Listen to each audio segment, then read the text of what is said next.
जय मां दुर्गा दर्शकों, मैं रूपाली शास्त्री आप सबका स्वागत करती हूं अपने चैनल में। आज हम आपको बताएंगे श्री कृष्ण जन्माष्टमी व्रत के दिन किया गया एक छोटा सा उपाय आपके बच्चों की शादी में आ रही बड़ी से बड़ी अड़चन को तत्काल दूर करके जल्द से जल्द शादी होने का एक योग बना सकता है। यदि आपके बच्चों की शादी के लिए रिश्ता पक्का होने में बार बार अड़चनें आ रही हैं, उम्र निकलती जा रही है, शादी नहीं हो पा रही तो यह उपाय ज़रूर करें। पिछली बार की तरह आपकी श्री जन्माष्टमी व्रत को 2 दिन रखा जाएगा, 15 अगस्त और 16 अगस्त को। जिस दिन भी आपके आसपास यह व्रत रखा जाए उस दिन आप यह उपाय कर सकते हैं। यह उपाय यदि बच्चे खुद करना चाहें तो खुद भी कर सकते हैं, और यदि खुद नहीं कर पाते तो ऐसी स्थिति में बच्चों के जो माता पिता हैं वह यह उपाय ज़रूर एक बार करें।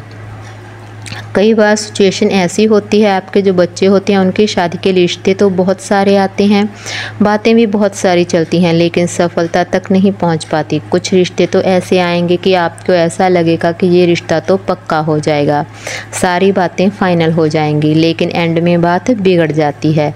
देखने वाले आएंगे, देखकर चले जाएंगे, लेकिन किसी प्रकार का पॉजिटिव रिप्लाई आपके सामने नहीं आएगा।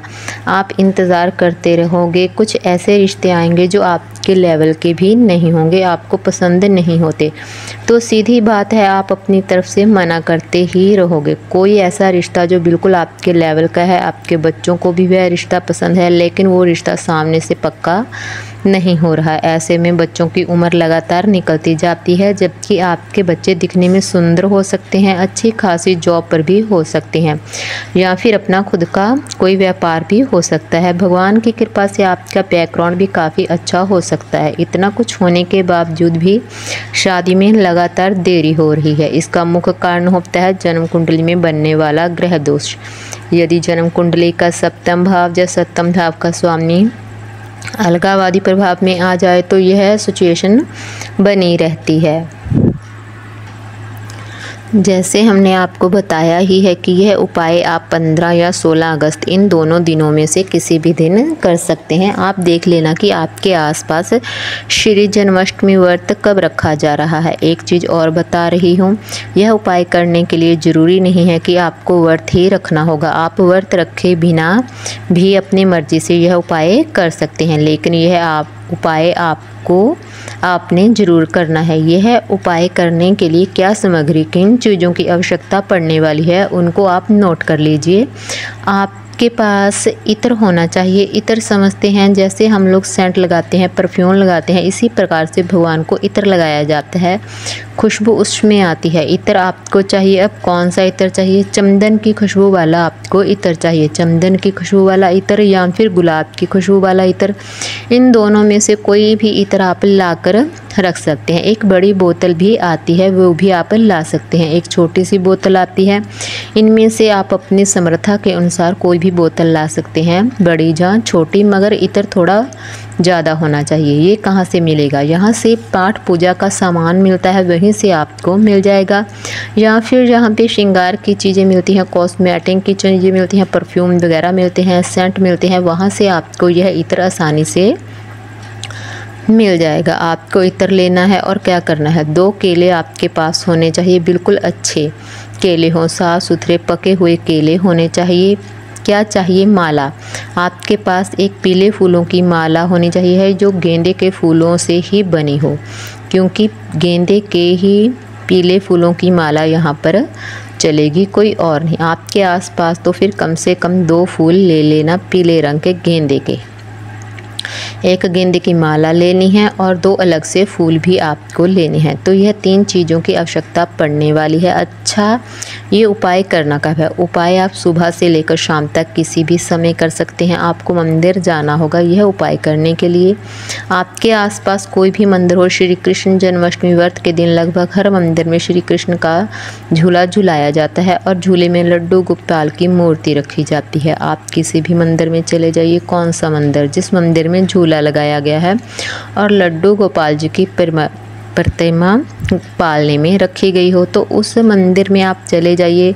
सुबह से शाम तक किसी भी समय आप जा सकते हैं। ये दोनों चीज़ें जैसे आपको बताया है, इत्र 2 केले, माला और 2 फूल अपने साथ लेकर सबसे पहले जाकर ये जो फल है आपको लड्डू गोपाल जी के चरणों में अर्पित कर देने हैं। उसके बाद आपने जो फूल हैं उनको अर्पित करने हैं उनके चरणों में। उसके बाद आपको माला है जो वो उनको अर्पित करनी है। उसके बाद जो इत्र आप लेकर गए हो, बोतल छोटी है या बड़ी हो, ये आपको लड्डू भगवान के चरणों में अर्पित कर देनी है। लेकिन इसका ढक्कन खोलकर आपको यह बोतल उनके चरणों में अर्पित करनी है।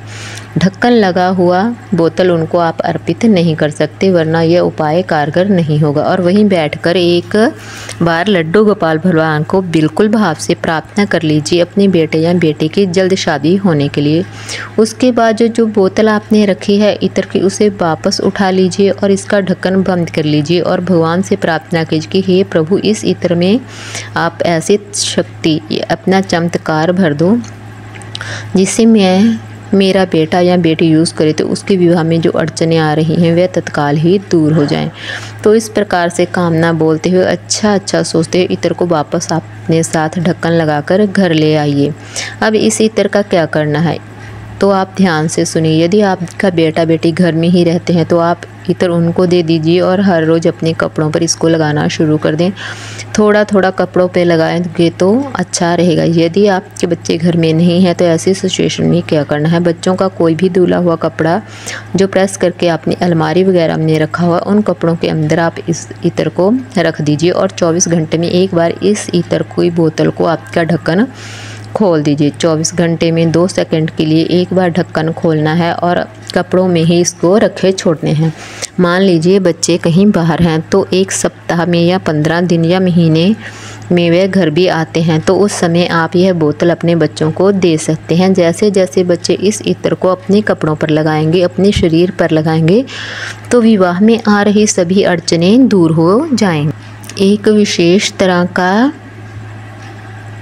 सम्मोहन है, जो आकर्षण है आपको बच्चों के अंदर आ जाएगा, जिससे रिश्ता पक्का होने में बड़ी आसानी होगी। और यदि बच्चे कहीं ऐसी जगह पर रहते हैं, मतलब काफ़ी दिनों से 1 साल में आते हैं, तो कपड़ों में आपको रख देना हो जाएगा। बस 24 घंटे में एक बार आप इसका ढक्कन खोल दीजिए ताकि इसकी जो खुशबू है बच्चों के कपड़ों तक पहुँचती रहे रोज़। इस प्रकार से ये छोटा सा उपाय यदि आपने कर दिया तो विवाह में आ रही बड़ी से बड़ी अड़चन बहुत जल्द ही दूर हो जाएगी और जल्द से जल्द शादी होने का एक प्रबल योग बन जाएगा। आपको हमारी जानकारी कैसी लगी हमें कमेंट कर ज़रूर बताएं। जिन लोगों ने अभी तक हमारा चैनल सब्सक्राइब नहीं किया, कृपया वो चैनल को सब्सक्राइब करें, लाइक करें, कमेंट करें और शेयर भी ज़रूर कर लें। जय मां दुर्गा।